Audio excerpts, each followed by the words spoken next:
Ringsend is much more than a small fishing village one passes through on the way to Sandymount.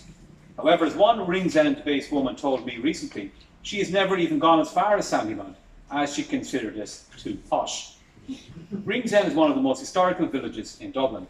Not that many here need reminding, but it was here on 15th of August 1649 that Oliver Cromwell landed in Ireland, with an invasion force consisting of 12,000 soldiers and several 48-pound siege guns. The rest, as they say, is history.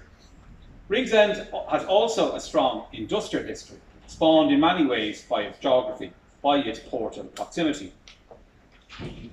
Ringsend has a strong connection with fishing. Even though ray is now considered an expensive fish, Ringsend was previously often referred to as Raytown, as ray formed such an important part of the staple diet of locals. There were a lot of salmon fishing in Ringsend too. According to Joe Curtis, there were wherries catching cod, ling, herring, haddock and ray. In 1904 there were 63 trawlers in Ringsend, but the fishing started to decline thereafter. In 1892 the original Pembroke Technical and Ringsend Fisheries School was built by the Earl of Pembroke as a fishery and nautical school in Ringsend. Its motto was Per Mare Vivamus, by the sea we live. It was opened in October 1893 and quickly became known as a technical school. It has changed direction many times over the years. Initially it was a school for fishermen, then of automotive engineering, a trade school, and then as a matriculation centre. Now it is Ringsend College, a multi-denominational secondary school and further education college. For centuries, Ringsend had a thriving boat building and shipbuilding industry. Boat building was mainly concentrated on the stretch of the River Dodder backing onto Turncastle Street, whereas the shipbuilding tended to be located in the dry dock section of the Grand Canal Basin. The industry gave a wide diversity of work to many people in the locality, with people working as platers, riveters, drillers, engineers, blacksmiths, angle iron smiths, boiler makers, shipwrights, joiners, painters, plumbers. Post-industrial growth of Dublin, Mary Benson observed that because many men in Ringsend spent so much time in these boats, they were known collectively in the area as the mistresses. To her, it showed that the boats and the surrounding waters are deeply rooted in the Ringsenders' memories and sense of identity. Boat and shipbuilding companies included Martin's Yard, that was established in 1813, Hill and Clements, the Dublin Dock and Land Yard Company, which was located on Turncastle Street from 1851 to 1881. In 1906, there were 3 boat yards on Turncastle Street: Foley's, Murphy's, and Harry G. Smith. Tony Behan remembered the yards of Murphy's and Smith's. The parish church of St. Patrick is adjacent to what was Great Foley's boat yard. Smith's boat yard closed down in 1958, the year after Murphy's yard closed. And here's actually a great painting, a 1931 painting by Harry Carnoff called Murphy's Boat Yard, Ringsend, Dublin. The bulk of the west side of Turncastle Street, which housed Whiskey Row, the boat yards and rowing clubs, are now dominated by Dublin Corporation flat complexes, Whelan House and O'Reilly House. One of the main reasons for the decline of shipbuilding in Ringsend was due to it not having a long-term future as a deep sea port, with shipbuilding better suited to the more advantageous geographically positioned ports such as Belfast and Newcastle in England. The last major shipbuilding company in Ringsend was Scotland Smelly Limited, which employed over 400 people right into the 20th century. There was also a strong tradition of rowing in Ringsend, with Matt Taylor, a builder of rowing boats, based there in the 1870s and 1880s. Ringsend was known as the home of Irish rowing, where many regattas took place, and where now famous clubs were established, here before moving to Island Bridge. Clubs such as Commercial, Dolphins, Neptune and Dublin University Club were based in Ringsend. In 1896 there were 7 rowing clubs in Ringsend, but the numbers had dwindled to only 2 by 1926. And here's a programme for a regatta in Ringsend in 1955. Ringsend, with a port and by the River Dodder, also had engineering and rope making industries. According to Philip Comerford, for much of the 17th and 19th century, Ringsend was a place of embarkation and disembarkation for passenger traffic to Dublin. It was a deep sea landing place in the 18th century and became prosperous with boat builders, ship chandlers, innkeepers and hackney drivers, as well as those involved in the building of the wall, not to mention tourism. City dwellers came to Ringsend to bathe. The area became more urban, especially after 1803, when the bridge over the Dogger was built. It still is a living memory of the place being heavy with traffic, giving its importance as an arterial route. One local I spoke to remembers the wheat lorries on Dock Street, where over 5 children were allowed to sit on a lorry, including you actually, at any one given time. The vibrant industrial village that was Ringsend was home to many factories in multiple industries, such as chemical and manure manufacturing. Chemical and fertiliser companies included Richardson and Fletcher, Eckfords Limited, and Hibernian Chemical Company. In the 1950s and 1960s, Irish Products and Avondale Products processed cattle byproducts to make pet food. The Mining Company of Ireland was based here, as was Dublin Oil and Grease Works. It was home to coal yards. There were 2 salt factories on Torncastle Street for much of the 19th century. There was a sugar refinery on Pearse Street. Dublin City and Banhurst Distillers Limited was based there and here from 1890 to 1905. One of Ireland's most famous brands, Butler Chocolates, started its life on Sir John Robertson's quays. The company was started by Marion Butler as Shea New Chocolates in a small Mewes building in Lad Lane in 1932 and was sold to Seamus Sorensen in 1959. 1988 saw a move to the IBA Enterprise Centre on Pearse Street and then to the Quays in 1996. Finally, in 2003, the business relocated to Clonshock Industrial Estate. The original site is now an apartment block called Butler's Court. In Irish Town, there were a number of service-orientated industries, such as furniture, watchmaking, and even a gunmaker, Rob Roberts. Mainly thanks to Reg Armstrong, there was a large motorcycle and car assembly presence in Ringsend too. Armstrong, who was a champion motorcyclist himself, including being a winner of the Isle of Man TT race, set up a factory off Kevin Street, assembling motorcycles for the German manufacturer NSU, which was later acquired by Volkswagen. After being awarded the contract to assemble NSU Prinz mini cars in 1958, he needed a bigger premises, so moved to Ringsend Road. He also started assembling Opel cars there from the early 1960s, as well as being the person who introduced Honda motorcycles into the Irish market. The company assembled cars and motorbikes until the late 1970s. Reg Armstrong died tragically in a car crash in 1979. Rally bicycles were also assembled close by on Hanover Quay from the 1950s up to 1980, the year they closed down then with a loss of 135 skilled jobs. There were well-known foundries located near Ringsend, such as Hammond Lane Foundry and Tone and Target Foundry. Hammond Lane was set up by David Frame, a significant figure in the industrial life of Ireland.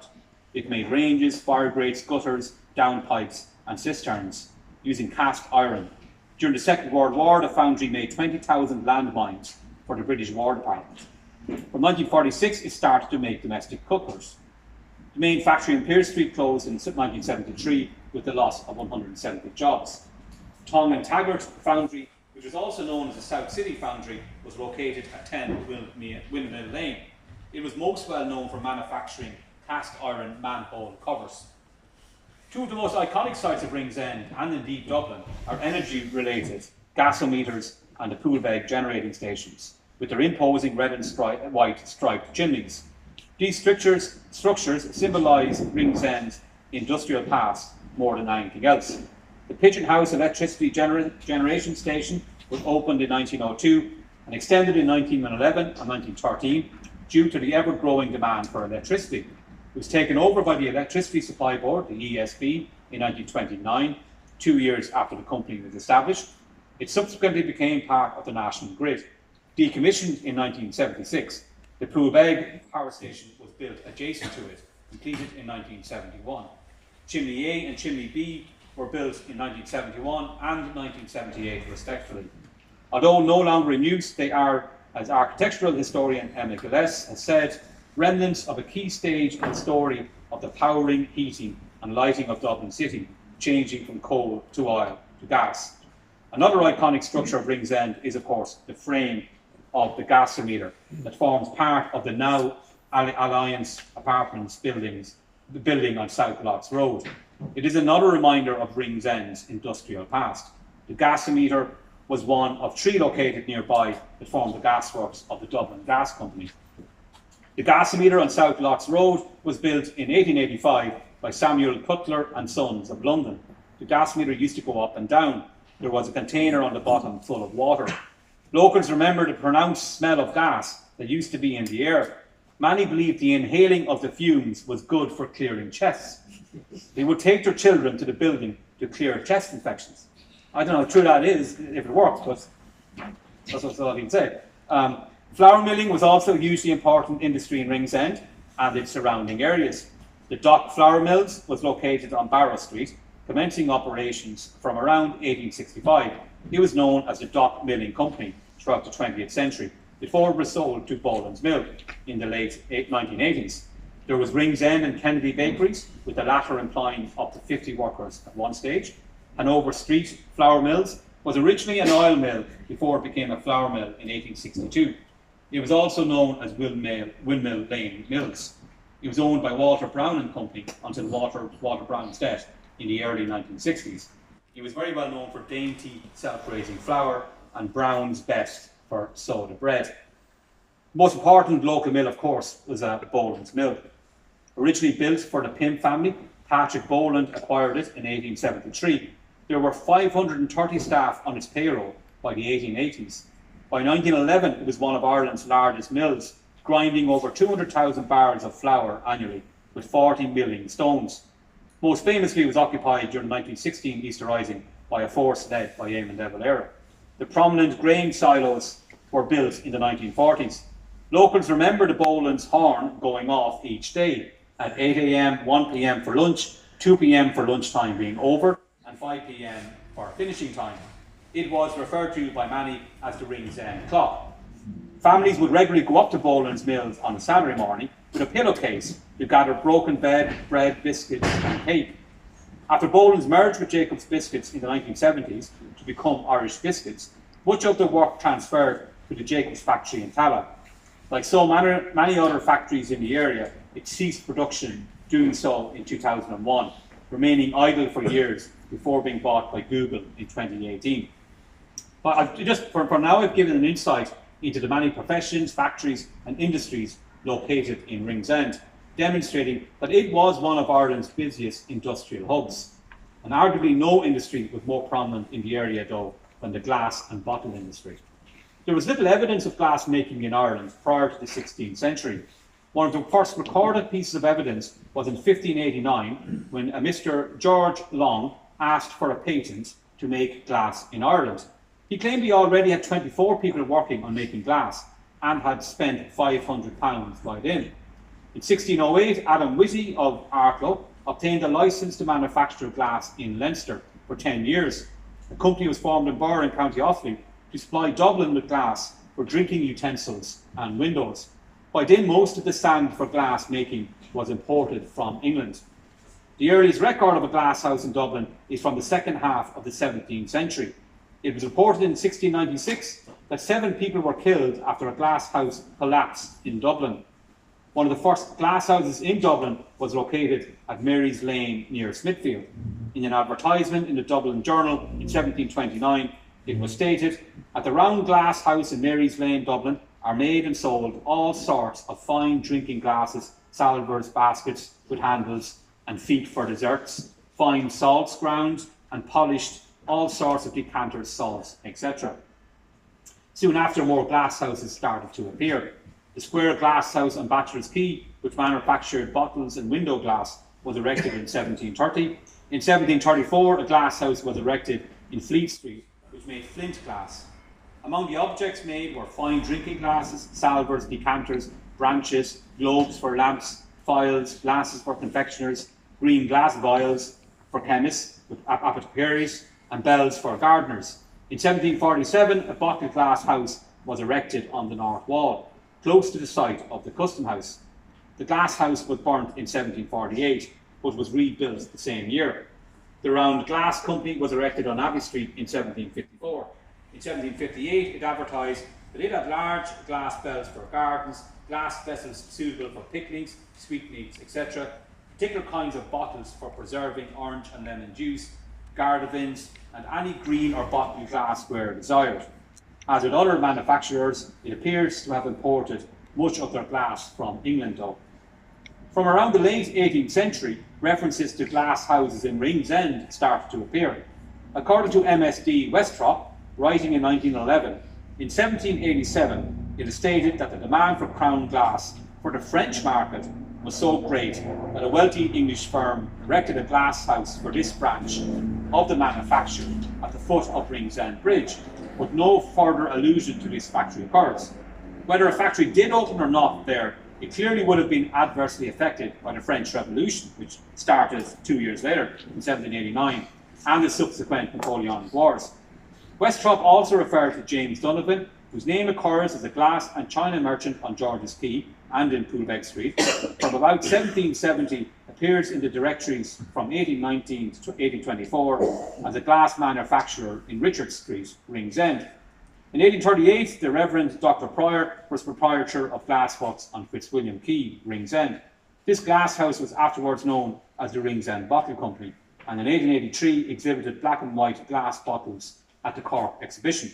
The Irish Glass Bottle Company on Charlotte Quay also exhibited in Cork, as did the Dublin Glass Bottle Company on North Lots, one of the oldest glass houses in Dublin.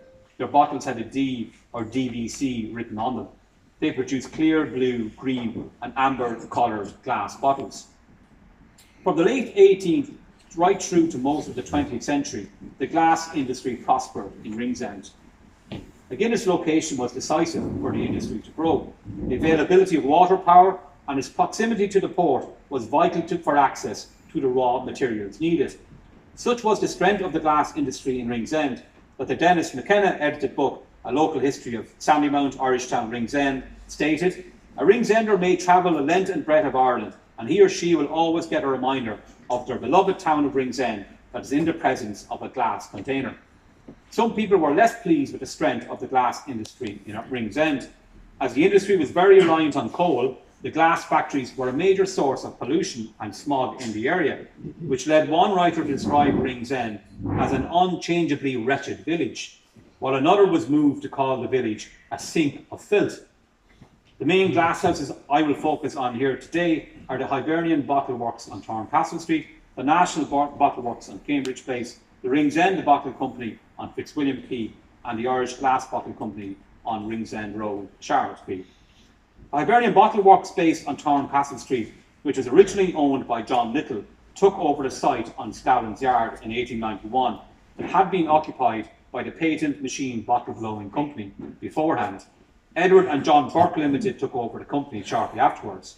Much to the disgust of the over 100 employees, E&J Burke closed the factory almost immediately after buying it, claiming the wages paid to the workers were making the cost too high to maintain the factory. It was subsequently reopened though and became a significant public company, opening another premises on Bachelor's Walk. Tragedy struck just before Christmas in December 1898 when a boiler exploded and 2 men were killed.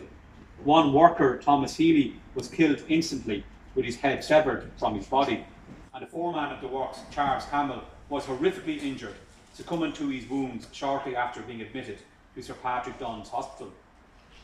Hibernian Bottle Works exported drinks all over the world, including stout and whisky.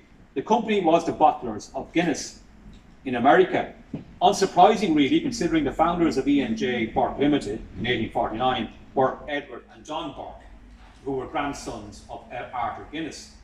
In 1925, E&J Burke Limited bought the large drinks company Cantrell and Cochrane. The Ringsend bottle factory closed in 1927, however, with the work being transferred to Liverpool. After Prohibition ended in America in late 1933, the company went on to build a brewery there. Sir John Gardner was managing director of the Dublin operation for many years, while his brother Frederick was managing director of the Liverpool operation. Sir John bought and renovated St Helens in Booterstown, which is now the site of the Radisson Blu Hotel there. The National Bottle Works on Cambridge Place was a relatively short-lived venture after glass bottle manufacturers Cornelius Canning and Robert Good, who had yards in Cambridge Place and Turncastle Street that were formerly part of the Salt Works. After they went bankrupt in 1877, the yards lay idle for some time. By the early 1890s, John Atkinson had taken over the Cambridge Place site and established the National Bottle Works. In 1892, Atkinson was advertising the sale of naggins, 5 shillings per gross, half pints, clear, 8 shillings per gross, all kinds of oil and perfumery bottles in stock. After he died, his wife Margaret became proprietor, and when she died, the factory went up for sale. By 1915, it was run by a Mrs. Weldrick, but was closed down for good in 1926. The Ringsend Glass Bottle Company, also called the Ringsend Bottle Company, operated from Fitzwilliam Quay. There had been a glass works at the site from at least 1830. The site was operated at different times by William Hodgem, Patrick Joseph Nolan, Martin Crean, and Elijah Pring. In 1845, it was called the National Glass Company of Ireland, makers of crown window glass. In 1854, Samuel Davis and William Arthur took over, changing the name to the Ringsend Bottle Company. It mainly manufactured bottles for wine, porter, spirits, amber flasks, ginger beer, sodas, and carbides. Their bottles were denoted by an R on the base. The company continued to expand and built a new premises on the Fitzwilliam Quay site in 1871 with a 100-foot chimney. By then, the owners were William Arthur, Robert Smith, and Robert William Smith. In 1882, Ringsend Bottle Company invited the public to buy shares in it. By then, the company was producing 38,000 gross of bottles annually, using Siemens machines. In a piece it wrote in the Irish Times, the company claimed, "It is now a quarter of a century since the Ringsend Glass Bottle Works were established, and since that time it has given a large amount of employment to skilled workmen, and it has been the means of keeping a large sum of money in this country, which under other circumstances would pave its way into the pockets of English manufacturers. For some years past, about 100 have on the average been employed in these works." Feeding into the desire for Home Rule prevalent at the time, the company itself being a subscriber to the Home Rule League added, "The recent agitation in favour of Irish manufacturers has created such a demand for Irish-made bottles that the Ringsend Works has been utterly unable to attend to the greater number of the orders which have literally been showered upon it. Therefore, the proprietors have wisely resolved to form a limited liability company for the purpose of purchasing and extending their works and business. It believed with the proposed injection of capital, it could compete with the great glass-making towns of Bristol and York, considering that many of the raw materials needed to make black and green bottles were procurable in the neighbourhood of the works. With sand constituting most of the material needed to make glass, there was an abundance available in Ringsend. Fuel was the biggest extra cost compared with England and Scotland, as it had to be obtained from Britain. According to the history of Sandymount, Irish Town, Ringsend, published by the Sandymount Community Services, there were significant changes in production methods for glass and bottle manufacturing during the latter half of the century. Glass production was heavily dependent on coal, and the traditional coal tank was central to the whole process. Indeed, the process was so expensive that many firms relied heavily on recycled glass, and many of the poorer classes spent their days collecting broken and cast-aside glass and sold them to the various firms. Scottish and English competitors had access to cheaper coal, saving as they did on transport costs, and were accused in 1874 of undercutting Dublin prices and sowing dissatisfaction among Dublin workers. Newer production methods such as the Siemens gas tank were adopted very slowly by firms, resulting in stunted growth for many glass companies. Despite the challenges, there were some signs of recovery by the end of the century. In 1870, 5 Dublin firms worked on manufacturing glass, employing 279 workers, while in 1895, just 25 years later, despite the interceding changes in the industry, there were 8 firms employing 327 workers. The Ringsend Bottle Company, like other glass factories before it, struggled early in the 20th century and closed in the 1920s. It was given a lifeline, though, when it amalgamated with the Irish Glass Bottle Company in 1925. The Irish Glass Bottle Company was founded in 1870 by James A. and Robert King, when a new premises and furnace were built at the east end of Charlotte Quay.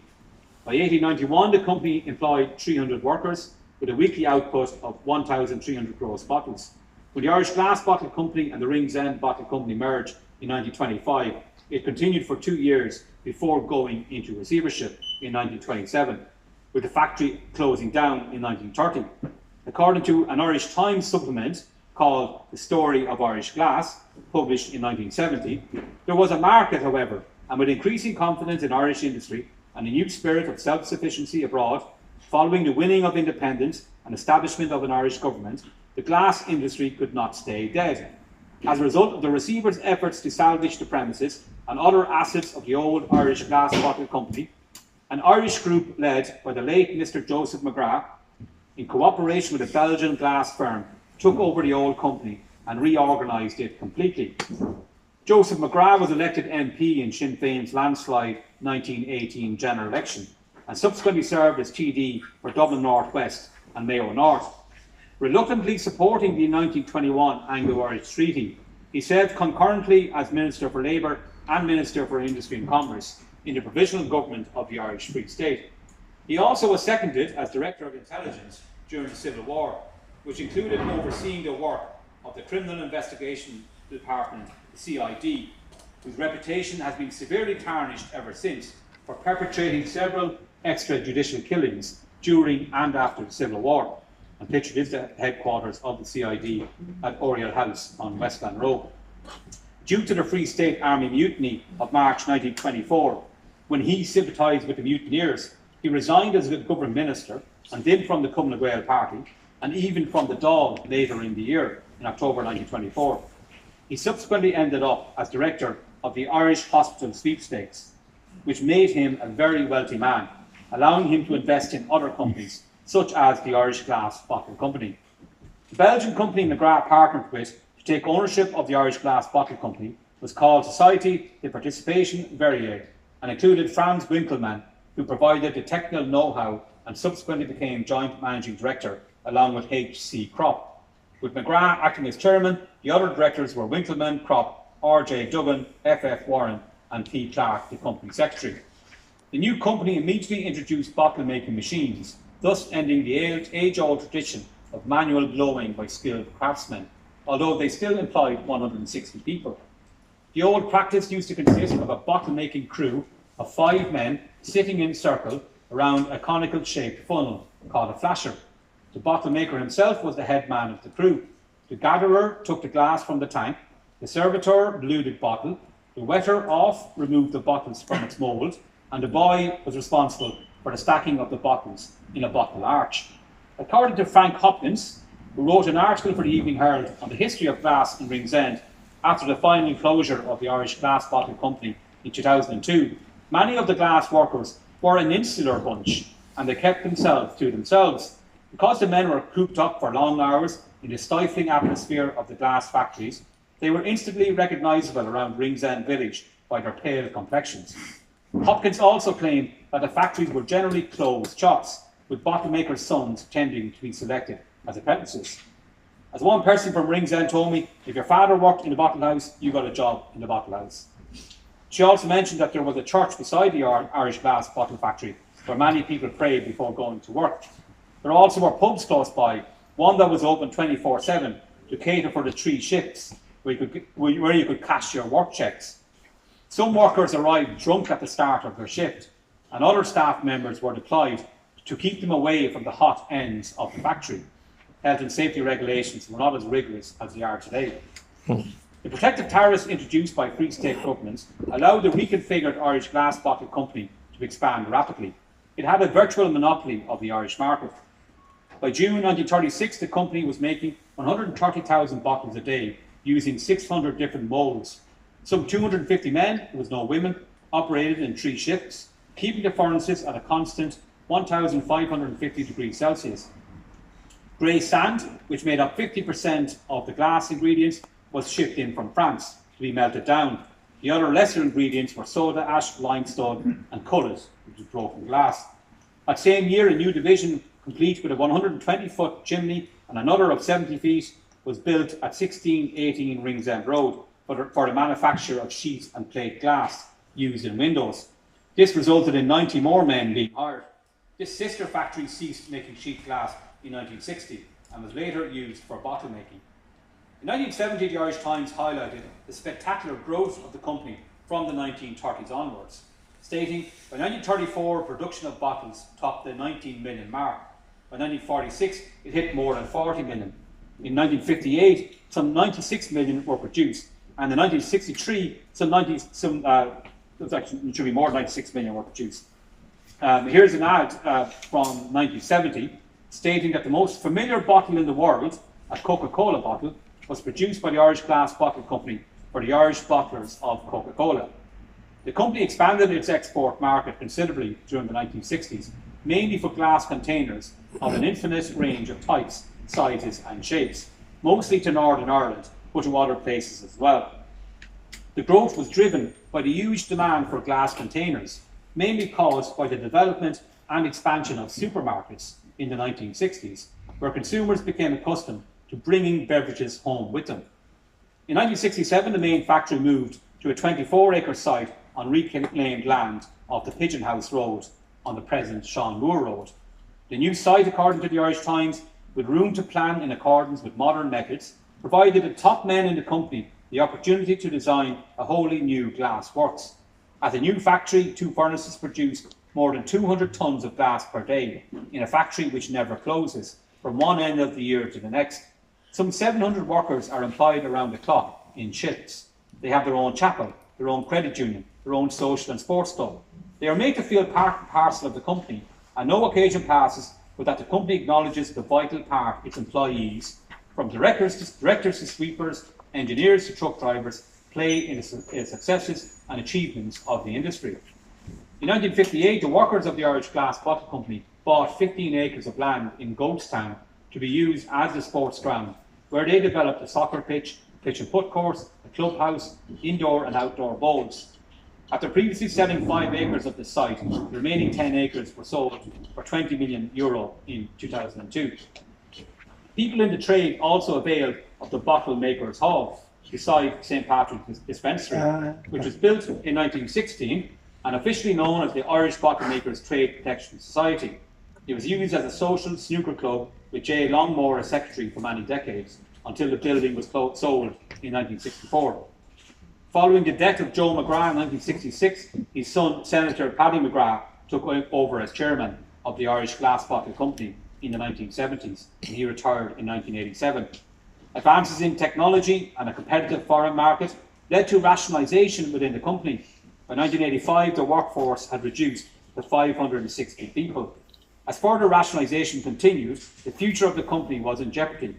Citing that the operation was no longer competitive, the Irish Glass Company, which had been taken over by the Ardagh Group in 1989, closed its doors in 2002, a move vehemently opposed by the staff and its largest trade union, SIPTU. By then, it was the only glass factory in Ireland. To make matters worse, the day Ardagh closed its Irish operation, it bought an Italian glass manufacturers. According to one man who lost his job, we were thrown away like dirty rags.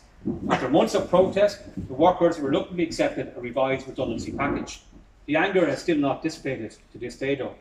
Responding to the closure, one person from Ringsend said, "There were a lot of families affected by the closure of the Glass Bottle Company. It wasn't only one person in the household working there, because in a lot of cases there were more than one person. They could have lost 2 or 3 wages from one household. Whereas the younger ones may have some opportunity for employment in the future, I think the older ones were just put out to pasture really. They are never going to be working again, and that's devastating for them. You see, they were good paying jobs like the docks and the glass bottle, and they would have been secure with a pension and that, and union membership, and that's gone. That skill is not needed now. They would have to retrain completely, and they would feel probably too old for that and scared. The people who had learned that skill and had used that skill for 20 or more years, where do they go with that skill now? Like many factories in the area beforehand, the site on Sean Moore Road is now a major development site, a site for 3,800 homes as well as commercial properties. At one time, with so many factories from multiple industries located in Ringsend, it looked like the village was on a permanent upwards trajectory. The improved access to Dublin Harbour, the decline in the fishing industry, and the closure of the Pigeon House Harbour packet station all helped to dampen confidence. Soon many factories and businesses were replaced by houses and apartments. The once dominant glass industry also started to slowly decline before completely halting in 2002. Now just one memory amongst many of the time when Ringsend ruled the industrial landscape of Dublin. Thank you.